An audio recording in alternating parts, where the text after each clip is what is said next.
Well, a stubborn cough is landing a lot of kids in the doctor's office this week. Here's a look at what's going around.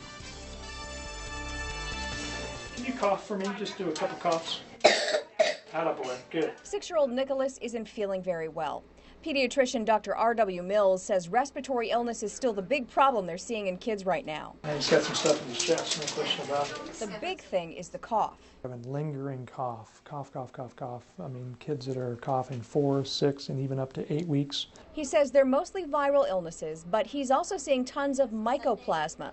That's a bacteria that's the most common cause of walking pneumonia. Kids that don't look really very ill, such that you have to put them in the hospital, but they can have pretty significant cough, pretty significant congestion, and then just lingers on and on. But that's not the worst of it. The infection triggers some inflammation in the airways. The airways then get smaller, and then they act like they almost have asthma, so they have difficulty breathing and a real tight bronchospastic cough. The doctor says influenza is out there too, but it's not that severe in our area. However, the complications on top of influenza are what we're seeing, and so you have the influenza and then develop secondary pneumonias on top of the influenza.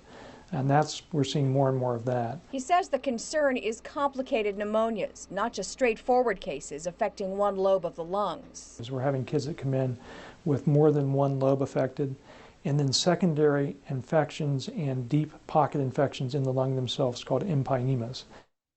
Pretty scary stuff. The doctor says these patients really look sick when he sees them. They have a cough, high fever, and chills. He also says that older kids are going to complain of chest pain or even back pain. And he says if they complain of that back pain, you definitely need to get them in to see the doctor.